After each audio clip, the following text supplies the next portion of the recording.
bandiraɓe amtuɓe yebde ayaw habrirde Pindi TV caggal yettude gena gonɗo jondo en juule rasul sallallahu alayhi wa sallam en calmini khalifaɓe dini ko noon kadi en calmini khalifaɓe aada ko ɗon calminden ɓen ɓe ganduɗa ko waɗoɓe feere ha jeeɗen kono en calmini mawɓe men ardiɓe en ɗo e Pindi TV en gasnata salminde tawa en duwonaki on mo ganduɗa ko Ali Fall gollowo ɗo e galle he tawa eɗen mbawi wiide ko info graphe nate ɓosoje e vidéo ji men jahoji ɗo e galle he ko kanko halfina ɗum kanko e o mo ganduɗa ko Djiby Dieng nene makko ina rutti e joomum en donimo en jehino toon e délégation inde Pindi TV Sali Dia Dieynabou Sow yantude Moussa Nia e Oumar Sow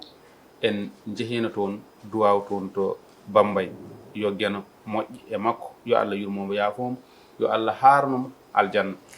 hande noon émission holmo woni an tonggode temedere e capanɗe jeenayyi e jeegom arti tawana jaɓɓi sukaɓe jeeyaɓe e Fouta sukaɓe wonɓe toon to duɗal jaabi hattirde ngal Cheikh Anta Diop ɓen mbiten ko sanɗaji duɗal jaabi hattirde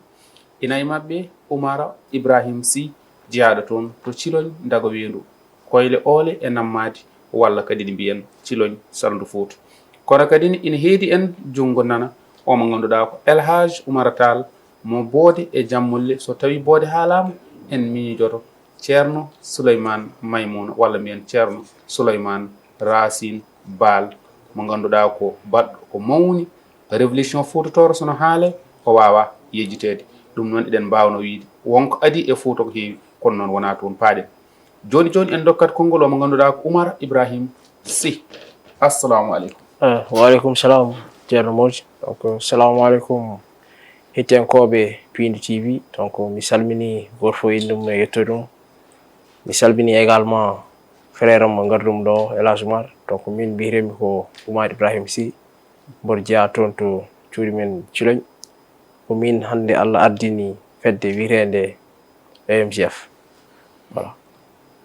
ɗum noon joni joni jongo men nano heedi toon ko El Hadj Oumar Tall mo boode jammulle assalamu aleykum assalamu aleykum Sénégal naaɓe assalamu aleykum yaɓoɓe Pindi TV ɗo e Sénégal assalamu aleykum yaɓoɓe Pindi TV wonɓe e diaspora min mbiɗa wiye El Hadj Oumar Tall mbiɗa jeeya nokku ne wiye boode law hay mo yiyani mbarodi nani murali mum woni wuuro Ceerno Souleymane Ba mbiɗa arde président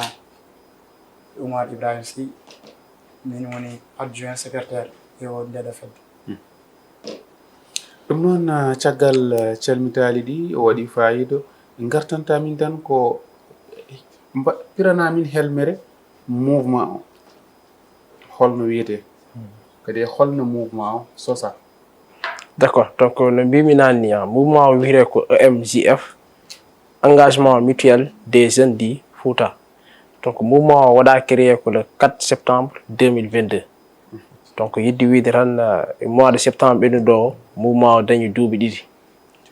voilà donc 4 septembre 2022 nden mouvement o waɗa créé holko tagi mbaɗɗon créé mouvement o voilà donc mi waɗat profité question ma o pour wadde remercier kadi jarnade également neɗɗo ganduɗa hoorema baɗɗo sababu mouvement o donc on o wiyete ko Fatimata Sall debbo mo Richard Toll mboɗo waɗamo saluer de passage donc kanko Allah rewni miijo ngoɗo donc kanko jooɗi o ƴeewi vraiment almuɓe ko mbaɗata traversé o ƴeewi par exemple parfois les sans domicile fixe manam waloɓe laaɓe ɓe o ƴeewi ganduɗa hoorema étudiant ji ummotoɓe groupe men ne gara ɗon woni appartement ji taw ngala ko ñaami ngala ko jaari o miiji wonde emin poti wawde wadde créer un mouvement ganduɗa hoorema momin guindiri EMJF taw ko mboɗo évoluer et dans le domaine du social manam mouvement o sa faami dal kanko social tan ummini mouvement o min jahata tan koye sibi Allah quoi ɗum woni ɗum ɗo mouvement o no pamirta sabi Allah mo mbiɗa o ko mbala wonko ndendin ɗon walla ko holɗum holno dañirton voilà donc sabu Allah mo mbimi o min dañirata tan ko à chaque activité par ce que mbimami nani emin jogui vraiment 3 activités phare momin mbaɗata chaque année woni AHF REF et VEP donc AHF woni action humanitaire au Fouta mi uddire parenthèse o tan mi famnuma holko woni AHF donc action humanitaire au Fouta woni hollum min ƴewat par exemple kala wuro min mbaɗa choisir village goto par exemple so tawi waɗi almuɓe surtout e temps jangol hedde mois de décembre en min cooda comci ha heewa fugi dia en darabuji en caabun en e consort emin ndendina également ko yimɓe natti ɓornade totta min ene wonde moustiquaire uji min noono ngoɗon wuuro min kokka ɗum juuɗe gonɗe e nde ɗon wuuro hikka noon inchallah aussi min mbaɗa deuxiéme édition e aussi mi jogui ɗum ɗo activité goto en wiye REF manam le ramadan de l'étudiant du Fouta donc oɗon activité waɗi consiste ko sodde par exemple ration moye maaro en duulin en suhar en ñande korka nawde ɗum e appartement fuurankoɓe gonɗo ɗo e Dakar kadi emin jogui activité goɗɗo wiyete ko VP jafoɗa de jimmi ko namdal ngal woni ko holno dañirton jawdi ko tottoy ton almuɓe holto ɗum ummoto d' accord jawdi ndi ummirto koye cotisation aji amen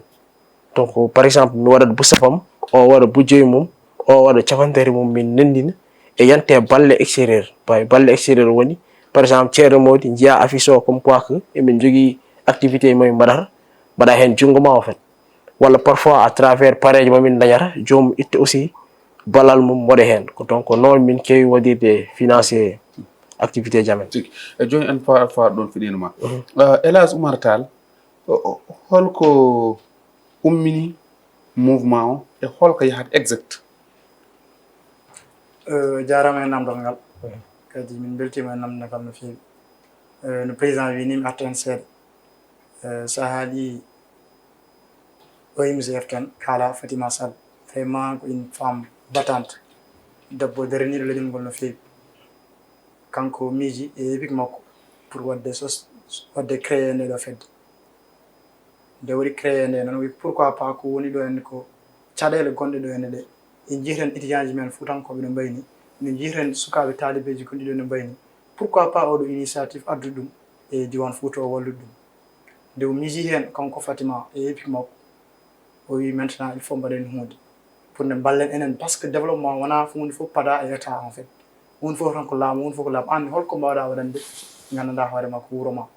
wonno neɗɗo yo doggo wonde on consommateur woni ko adda fof an ko jiɗɗa tan ko tottede anne il faut wona un producteur nde joddi kanko Fatima e epique makko ɓe mbaɗi créé fedde nde ɗon fedde nde bi makko mujiba fedde nde deggue deggue ko wallude gandanɗa hoorema ko pamaro doole en joni noon ɗum woni mujiba fedde kala pamaro doole jaaha e taaliɓe woni almuɓe jaaha prisonnier les prisonniers jaaha les étudiants taw ko gandanɗa hoorema ko fuutankoɓe ɗum tagi wonno sa andi hunde a woni nokku a andi ha paari so yeehi ganduɗa mbawa wadde quelque chose de très important ɓiɗa ko prisonnier ji woni sokaɓe on jeehi prisonnier ji est ce que eyyi ko sadiri koye projet ji hen goni min cowa wadde réalisé oɗon ko projet ji goni hay hikka min mbaɗino lancé par ce que min mbaɗa activité en fonction d' activité ɗi yimɓeɓe mbaɗata choisir jeen prison tel walla jeen walla mbaɗen ɗum ɗo ko yimɓe foof nanodiri ko ɗum watte hikka noon no président wini nanodira ko yo waɗe yo rokke taalibe puisque jangol yimɓe goni ye taalibeji almuɓe inchallah jeehiron dokke ɗum ɗon hikka tan puɗɗiɗon ɗum rokkude almuɓe ala rawane noon no président wini tan sa yii ko waɗama ko heewi fuɗɗi waɗede première édition ko cilon o yahama rokkama almum deuxiéme édition waɗa ko luggi yahama toon troisiéme édition voilà min jarte ko 2 édition ko siri gandanɗa hoorema ko rokkude almuɓe ɗin min puɗɗi wadde taw holno dokkirton almuɓe min dokkirta almuɓe ko koto foof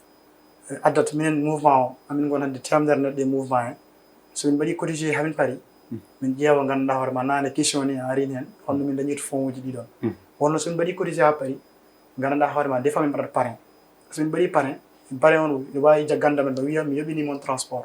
tawi yaade ɗo ha cilon eɗen gandi étudiant ji gandanɗa hoorema ko bourseji mumen tan goori min wonko jaaki min on mbaɗi neɗɗo ko bandumde o ko ciloñaji kay woni président on mbaɗi wuuro maɓɓe ɗum est ce que lawol ala non kanko jaabo ciloñ garuɗon nawɗon walli on almuɓe est ce que wona neɗɗo ko bandum mbaɗɗon en tant que ko président tan nawɗon cilo voilà aɗa andi sene waɗe ko critére uji watte critére uji wakkete wiyete ko ɗum ɗo critére uji so kala baɗɗo rempli de critére uji ganduɗa hoorema ko wuuro man foti yeeyde nde waɗa critére uji goto foof addi par ce que wuuro waɗata choisir ko appel comme ça appel d' offre no wayni guure ɗe fof gaddere goto foof wiya critère ji mari remplir jono yawam commission wadi comité des sages so ƴiwi affaire o fof wada choisir oɗo village ɗum tagi ɗum kamɓe gandarma ko wuro oɗon waɗa choisir woni ci koye critère uji cuɓorto ɗo en fonction des critères mat kanel naaɓe walla podor naaɓe ngala hen podor naɓe min ko podor jeeyaɓe département de podor jeeyaɓe kanel naaɓe noon département kanel kanel eyi trésorier o kanel trésorier o woni gandarma ko ɗum bogo on critère uji mo timmani quoi ala wala noon critère uji kanel timmani critère uji podor timmani wala noon podor jeeyaɓe ɗum leeroma timmani min ƴettama par ce que min ƴettama fannu goɗɗo tawde ko mbiɗa ko critère uji amen critère uji podor timmani kanel timmani eyi aɗa fannu goɗɗo ma ar mais ko minen mbatte choisir par ce que wona oɗon tan no wimani par que des activités oɗo activité par no wimani action humanitaire au Fouta ene waɗi goɗɗo ganduɗa hoorema ko VOP woni un village un élève une prime on boode la waɗama choisir boyani ko joni jaɓanten ko membre du bureau o holno lelori holno poɗɗo eyyi membre du bureau sa ƴeewi min timmani hay 10 personnes membre du bureau donc wone bureau ko président ene wonde coordonnatrice d'honneur ene wonde trésorier adjoint mum secrétaire et adjoint mum président commissaire au compte du moins ene wonde cellule 0 infographie o quoi e wonde aussi cellule communication ɓen tan gone e bureau he à la relation extérieure très bien e waɗi relation extérieure e waɗi relation eyyi hol goɗɗum voilà donc ɓen tan gone e waɗi commission aussi sociale aussi e waɗi commission sociale eyyi ɓen gone e bureau he quoi chargé comme e mi haali ɗum nane mi haali chargé comme e waɗi kadi zéroɓe infographie ɓe taw jiiɗa e taw ɓen aussi liggitto ko rewintoɓe golle woodi ƴeewoɓe mbal golle ɗe juɓɓi walla juɓɓani mbaɗa eyyi waɗi comité de charge mo wima nane ɓe eyyi waɗi comité de charge ɓena hande jaaɓe joni wadde ha joni en ɓosat e exact je natten koye réalisation en jii ko adi ko on mbaɗi kumtari eyyi woni collectif on mbaɗi kumtari holno kumtari ndi yaari e hol hennoɓe caggal mum eyyi kumtari ndi yaari par ce que avant min ne waɗi gonnoɗo présidente moye Fatima Sall mo wima ɗo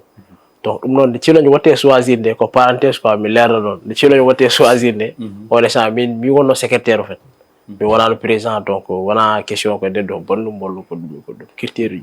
maintenant kumtari ndi sa yi min mbaɗi ɗum c'est parce que arande groupe WhatsApp tan yimɓe fof mbawata andodirde kadi mbawata susodirde kadi en moƴƴi vraiment yimɓe sen ligguido e hunde taw goto fof ne andi goɗɗo goto fof ne andi o holto wawi heɗande yimɓe à travers e apport makko et à travers ɗum ɗoñ makko donc ɗum tagui min jogui idée vraiment wadde organiser kumtari pour que minen fof min mbawa fottude donc minen fof somin potti noon on instant min mbawa yewtude e hirande ndeɗo holko yimɓe jiiɗi wadde hen donc ɗum noon tagui vraiment min mbaɗi organiser kumtari ndi min potti min jewtiri min tonggui également ko foti waɗede hirande foof min kumti min wadde retrouvaille min profite kadi gasi non wona wawi gasi tan gasi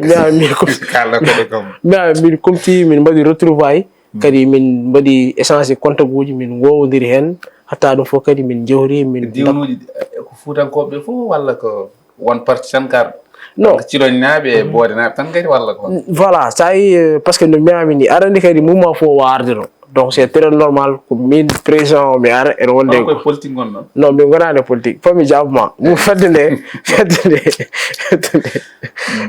e waɗi kanel naɓe e waɗi relais naɓe e waɗi cilon naɓe waɗi añam naɓe waɗi boode naɓe en kumtare todi non si añam mbaɗa andi kam fof arɓe ayi forum kam fof aɗa andi andi kam fof kanen naɓe andi donc voilà donc vraiment ham ko no mbimi ni effort ene waɗi répondre vraiment e wonɓe groupe ɓe onon Moussa Sam Daf walleto mon te on mbaɗani choisir wuuro mum Moussa Sam Daf o walliri min temin mbaɗani non je pense que en forani yetta yaade ɗiɗon débat jo fait so wonti tan a walli min tan bisimilla voilà donc so wonti tan a walli min tan emin pour waɗandemo hunde je pense hankkadi yimɓe mbaɗat éloigné un peu e social mo mbiyo en fait e sibu Allah parce que hankkadi nattan wonde sibu Allah mais wonti hankkadi récompense en calmini Sam Daf de passage feewi gonɗo toon to dalal jamma voilà bisimilla jokko d'accord sa ƴeewi mo Allah hokki idée o Fatima Sall Dione on ko Richard Toll najo allen seedi activité mo bami waddi fof hay goor hen min badari sa ton malgré le fait que ko konko hankadi Allah hokki idée o ha wadi créer dum do fof donc yeddi hollidde ran vraiment minen min gonane didon sentiment comme quoi que ko idée ma wala ko wonno tan ko ha gandodiron noson kumtare ndi non ko dum so Allah kan fo dum wonno vraiment on madi noso de ko non non jid liggar keran noso hay ko joni jamanten artan mine ndogo o tan kanko wonko haali hen andi belo ko mbawda beydude ndogo ay no président wi kumtari jaako don ko pular kumtari de président wi ni andi hewbe hen gandodiri ko groupe WhatsApp parce que min horam ko lien wada tan wiye ko Fouta gara bada intégrer parce que ko Fouta franco be noddi kalko jagunda hop dum de yimbe wada lancer lien ji Fouta mais pourquoi pas min naata min goni plus de 2 mois 3 mois mais yimbe be en bada discuter dans groupe mais gandodira en fait et bien maintenant pourquoi pas pour wadde jokkondirde e annodirde e yewtirde andude gor fof degré ji mum e compétence mum pourquoi pas wat organiser gandar makko yando walla dow dum addi hawri ñananda hoore ñande walla kumtari dum addi non hawri koy korka puisque korka yimbe ngoni holno batten ha yimbe mbada regrouper yimbe gandodira gure de yimbe gandodira yimbe be yimbe mbawante ganda on partage do woni sababu min jodi men badi dum de badi de kadi wona tan wadde ñamde yarta yaati hala ko joddade e yewride enen holko addi men do en enen holko woni combat men enen pourquoi enen goni do en e ko fawa men ko ene mawni ko leñol ngol fof yakrim parce que ayi Fouta de région de Gandar Mago de Saint-Louis ha Matam fof ko hen teya jonon puisque gurde fof ni hen holno batten ha enen localité men bawa yarude yeso dum woni sababu ndogungo o heddi ko baax yimbe so denti yimbe kawri koy korka gofo wawa yaade galleji mo wonno hankadi so hiiri a rutira wonno étudiant a fabe pa université pa dum men yottel baden hunde seede yimbe jooda mala partager dum hay dum ko min bari hen côté pour ni ganda ma wadde dum don oron baax wadde dum woni sababu ndogo tigre bela laamugol hebtini mon jonon en jida naade dans les perspectives woni ganda harma ko non laamugol min balan hebtini mon so wi non alande bo woni perspective o amen jidi ko soson de démarche le président on wadde pour ni ganda ram alande a wawa yaade tan ni tan tanka ala e ganda harma ko haccintuma woni papier woni récépissé wala goddo on choa danger récépissé kono le président ko jabbal mum woni do e janvier inchallah ganda harma ko en demini récépissé o récépissé o inchallah waɗoɓe politique balawo mo gollodir to leggodir ton hen walla en vrai min hay goto min leggondirta mais aɗa andi so min gari wadde ko bonne volonté tan ko wawi wonde foof partage samba min partage damma des fois so mbaɗi kodita hen paari min jaati yimɓe ɓe mbiya min ñaagui ballal pour le Fouta so min ñaagui des fois jomum somi gari audience woni joñona haali ɗo nimin heewi voilà min jaha toon min mbaɗa exposé enen komin sukaɓe Foutankoɓe yiɗɓe ɓamtude Fouta nani o rokki mon haalis ha heewi noon haalis machallah amin jarabi amin somin jeehi toon min mbaɗa exposé min kalde ɗo enen ni somin kaali kam jomum waɗa hen ko wawi ɗum tan kono kam wona kam lokkulo walla kam wadde kam spécifique en leader politique walla goɗɗum kala Foutankoɓe amin mbaɗa hen beela ɗon pari gollodade laamu bon cikkumi minen no min badata sampu walla sos association nde no mbiɗani kumtani ndi no waɗa nde no waɗi ko heewi ko haalda hen ene jeeya e wiide peu importe no wayi waade mouvement o ko apolitique manam mouvement o politique umminani mouvement o wona politique reftu hen mbi mouvement o wona politique e var nan arata non mbiɗa hay goto noran varsal tewi mouvement o wona politique te kal aussi o accata moy serademi groupe amen WhatsApp mawɗo kal biɗen nanne hen affaire politique min guittat ha pare min nanguma less mi ma ñaagi yo waɗo politique kam non so min jahema min jahanema en tant que politicien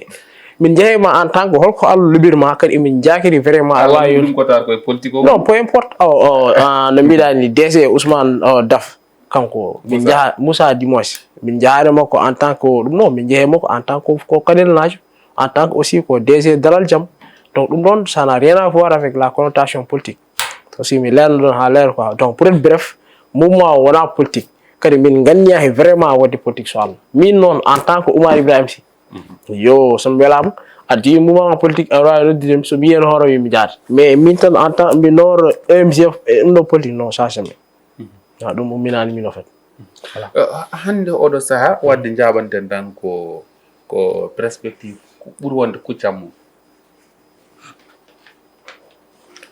Bon, on instant no wini emin jogui 3e édition ASF mami mbaɗata. Donc première édition min mbanno ɗum ko Thilogne, 2e édition Luggi, maintenant 3e édition min mbaɗa ɗum ko Mboliyel, moy ko village et commune mo Ɓohi Diawi inchallah le jeudi garoɗo le 26. Donc toon min jiiɗi toon vraiment min jiiɗi wadde ɗum inchallah.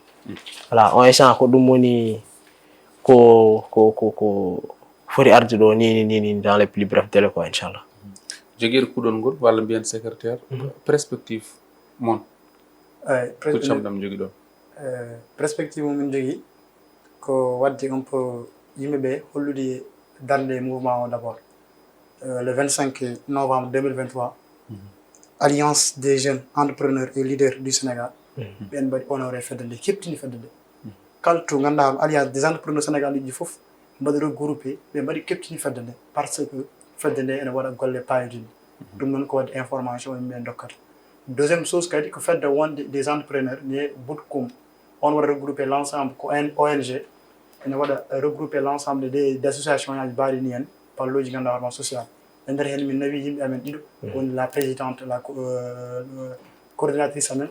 woni Fatima yeehi toon e ante chargé de relations extérieures woni Daouda Kassé. ɓe jeehi toon ɓe mbaɗi expérience ɓe gaddi ɓe mbaɗi amen partagé expérience o en fonction de oɗon expérience noon min ƴetti hen pourquoi pas wadde ganduɗa hoorema ko avoir un récépissé woni un récépissé mon ƴetti o koye hen min goni ɗo e janvier inchallah ko hen wona ko heddi ko ganduɗa hoorema holno mbatten ha mbaɗen des choses concrètes parce que min jaar ko social ñande fof ko social mais il faut ko min mbaɗa ko hunde ganduɗa hoorema ko mantine par exemple pourquoi pas wadde yaade e guure he ƴewde kala mankiraɗo salle de classe des salles de classe pourquoi pas yaade ɗum wallude guure ɗe pourquoi pas so manqui comme forage walla motopompe walla goɗɗum pourquoi pas enen en ballata ganduɗa hoorema diwan ɗum noon koye ɗiɗon wiya maintenant il faut change en jaɓɓal mbasen hadiran social ñamde yaade walla nawde e ganduɗa hoorema matériel mais il faut mbaɗen des choses concrètes ɗum noon ko jaɓɓal ɗum ɗon mouvement o woni ɗum noon sa wadde oublié au niveau national nak au niveau international par ce que amin jogui yimɓe goni ko niveau international nan toon par ce que fedde nde gonno mbaɗi prescription jeeyi ha joni enen ganduɗa hoorema en tinni fedde nde no feewi ɗum noon komin yiiɗi ko comment faire pour ganduɗa fedde nde wawa yaaji taw en jogo des grands projets d' infrastructure taw ko furankoɓe ene mbawa yitade hen koye mum tigi beela fedde nde mouvement o ko jolfo walla haal pulareɓe tan goni hen walla ene waɗi leƴƴi goɗɗi? eyyi namdal ma ngal c'est très important par ce que départ o woni ko l'initiative ko wallude furankoɓe mi yeehi haɓɓoy seydi Boutkoum mo mbimami o de kamɓe ndeɓe jeehi toon Fatima e yanda Daouda Kassé maintenant c'est fala budda hankkadi a wawa hannude e leñol ma wonno ko développement mbiɗa ko leydi Sénégal enen ndendi leydi ndi ɗum tigui ɗum nde refi hankkadi wa min mbaɗi hen ajouté wonɓe Mbour wonɓe Thiès wonɓe partout maintenant min hay récépissé o min mbi ko maintenant hoto mbaɗen au niveau local mbaɗen au niveau national par ce que jiiɗi wadden activité tokkoɗo e Dakar taw ganduɗa hoorema ko jogantako men caɗele ɗum tagui ɗum min jañi fedde hande won wonɓe toon des agronomes nan toon ɗum jiiɗo potti toon des agronomes et tout ça ɓen nan nder groupe tigi rigui aɗa wawi min artande hande hol wasiyma e fuutankoɓe walla e mouvement bon koje ma ɗiɗi? d' accord donc min surtout mbasiytomi tan ko mouvement o surtout wonɓe hen ɓe par ce que no mbimi ni arani kam groupe whatsapp mom kala to jiiɗa groupe whatsapp e woni hen yimɓe ganduɗa hoorema ko figuinaji genre ɓen nder tan kamɓe mogini e windeji donc vraiment eɓe mbasiye kamɓenne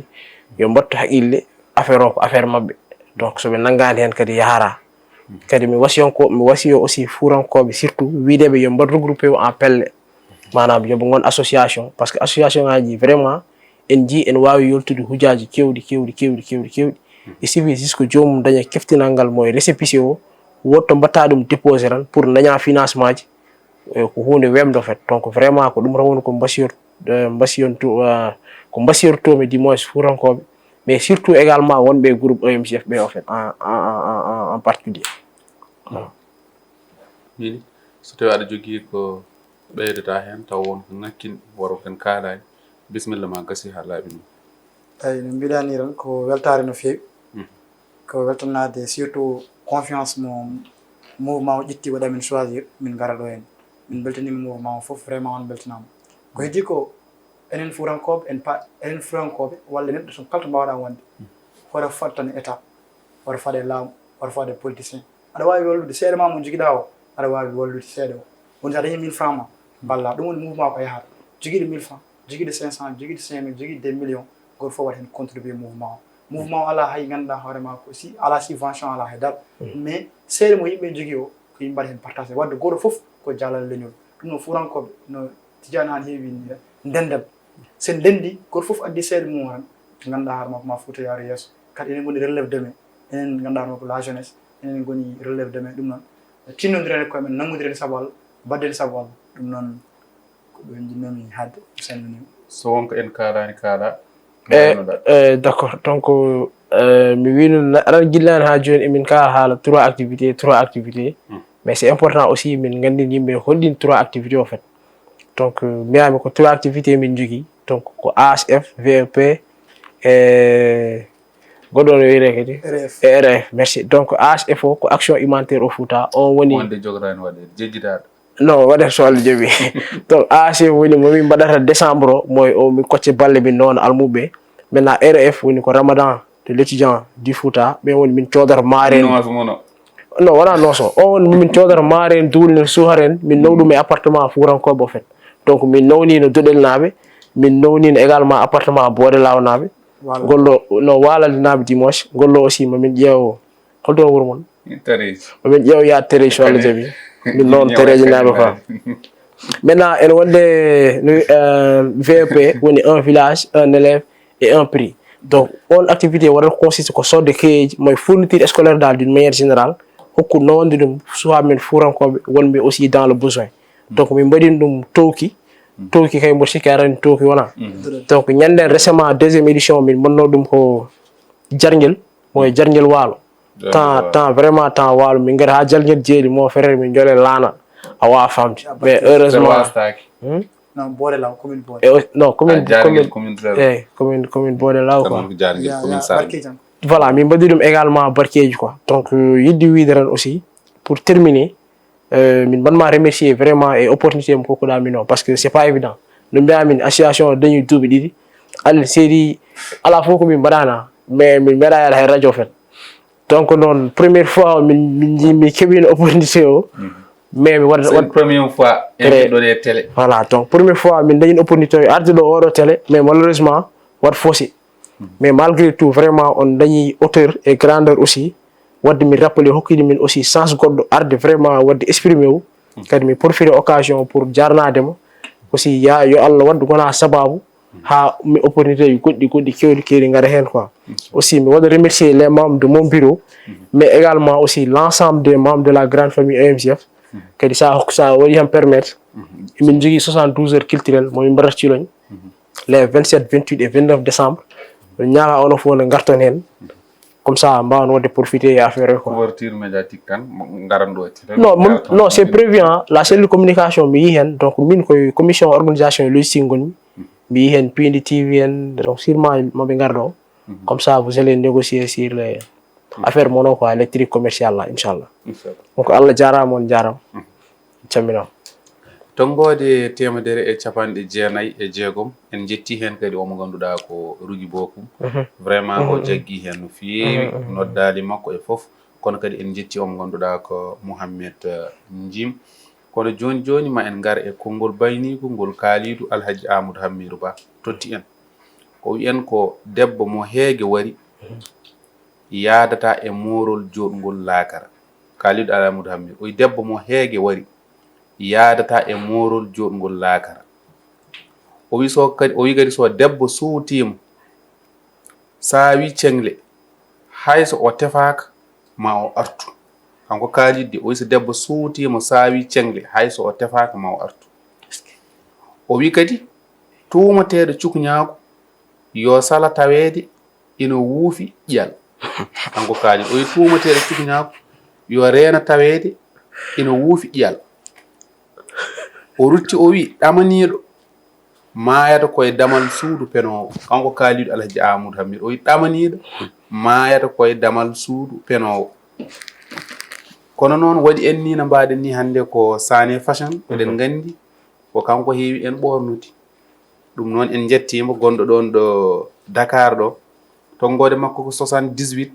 311 15 48 78 311 15 48 kanko ɓurni en kono en jetti sannuɗaji duɗal jaabi ha tirde Oumar Ibrahim Sy mo Ciloñ yantude Elhaj Tall mo Boode e Jammulle nokku Ceerno Souleymane Racine to caggal to ko Djiby Dieng e ɓiyam Allah jarama on jarama jokkon e yebbitere mon ha saha goɗɗo